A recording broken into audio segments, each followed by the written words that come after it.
एकादशी थी। आप में से कितने लोग व्रत थे एकादशी का? इतने में बस इतने लोग व्रत थे? थोड़ी संख्या बढ़ाइए।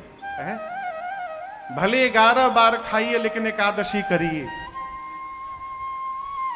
एकादशी के महात्म में कहा गया है कि जो जीव 108 एकादशी लगातार कर ले, उस जीव के प्राण निकलने के बाद यमदूत नहीं आते, बैकुंठ से भगवान के पार्षद आते हैं ले जाने के लिए। एकादशी की महिमा है। महीने में 2 ही दिन तो पढ़ना है वो है? शुक्ल पक्ष। इसमें भी लोग कहते हैं महाराज अनहरिया के रहें कि अजोरिया के रहें। कहें अनहरिया अजोरिया हो, दोनों रहिए। एकादशी के दिन चावल स्पर्श करना भी पाप है। खाना तो बहुत दूर की बात, छूना भी मना है। कितना आइटम है व्रत में। अभी एक जगह हम लोग एकादशी कथा में थी तो खूब बढ़िया बढ़िया आइटम बना था ठाकुर जी के लिए। एक लोग आए तो कहें भैया कि, अब वो कहेंगे महाराज हम व्रत का खाना नहीं खाते। हम लोग भैया खाइए तो पहले, प्रसाद है। और जब वो एकादशी का आइटम देखे बोले महाराज इतना बढ़िया बढ़िया भोजन मिलेगा तो हम रोज एकादशी रह जाएंगे। आज के कौन गिन रहा है? एकादशी रहिए। एकादशी की बड़ी महिमा है। एकादशी के दिन चावल छूना भी मना है। लेकिन हमारे आपके बगल में एक स्थान है, धाम है, श्री जगन्नाथ धाम, जगन्नाथपुरी, जहां एकादशी के दिन भी जगन्नाथ भगवान को खिचड़ी का भोग लगाया जाता है। पूरे धरती पर एक इकलौता स्थान है। जानते हैं क्यों? भगत के कारण।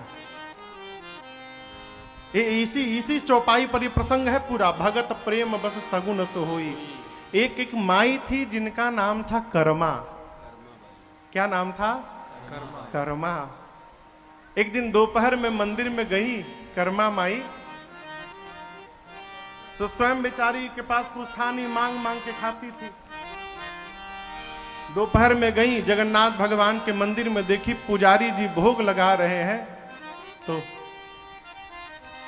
मां ने सोचा बताओ भगवान को सवेरे से भूखा रखे हैं पुजारी जी, दोपहर में भोग लगा रहे हैं। तो कर्मा माई ने ठाकुर जी से कहा कि प्रभु अब ऐसा 56 भोग तो हमारे पास नहीं है, आप सुबह से खाली पेट हैं। एक काम करिए, रूखा सूखा जो होगा मैं बना दिया करूंगी, सवेरे सवेरे मेरे घर आ जाइए। बोल कर गई तो उनको विश्वास था कि भगवान आएंगे।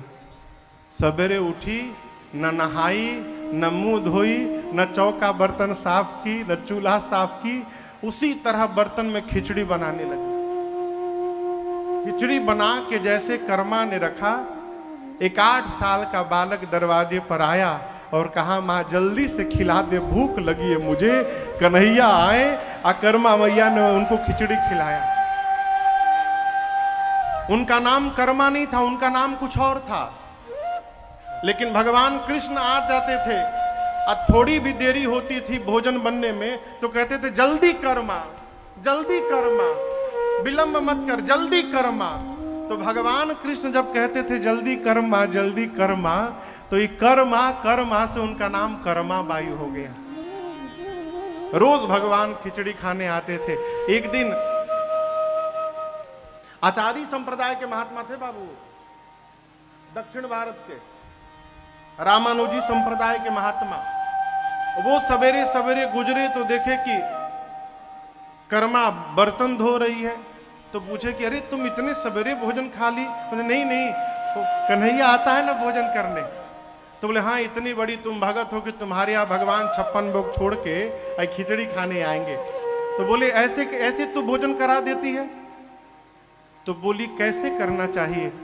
बोले तुम नहाई हो, पहले खुद स्नान करो, स्नान करने के बाद चौका बर्तन साफ करो, शुचिता लाओ, साफ आंगन साफ करो, स्नान करो, उसके बाद पवित्रता पूर्वक प्रणाम करके भोजन बनाओ, तब भगवान को भोग लगाओ।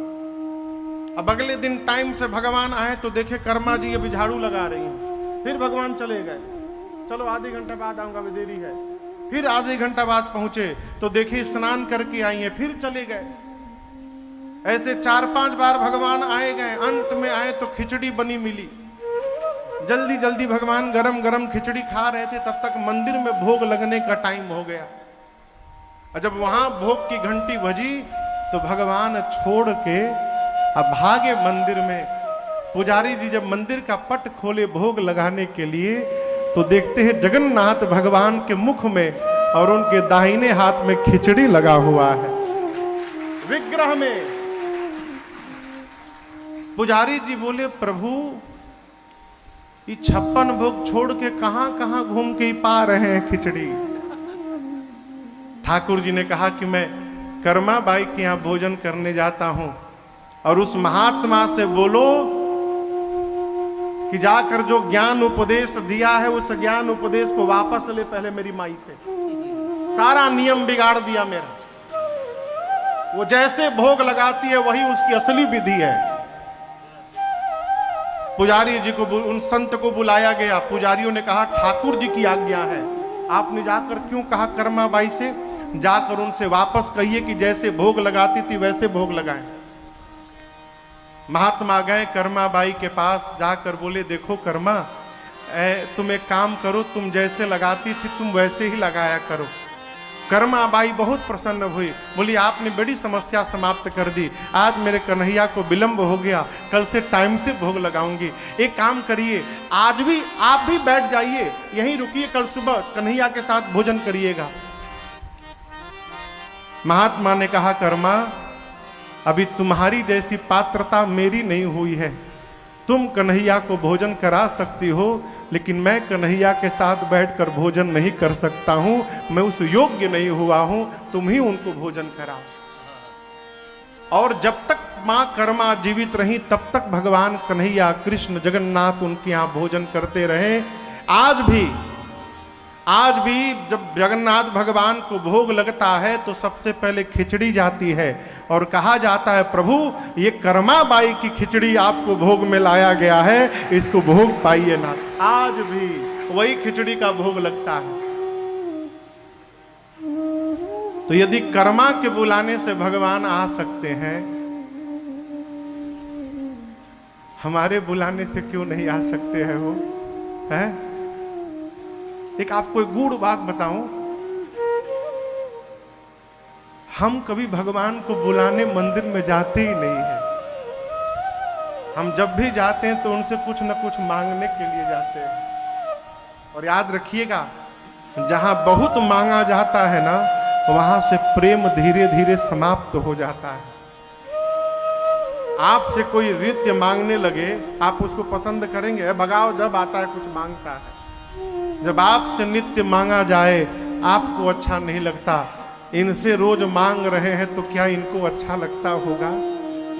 हमारे पास भगवान नहीं आएंगे, क्यों? ये निर्मल नहीं हुआ है।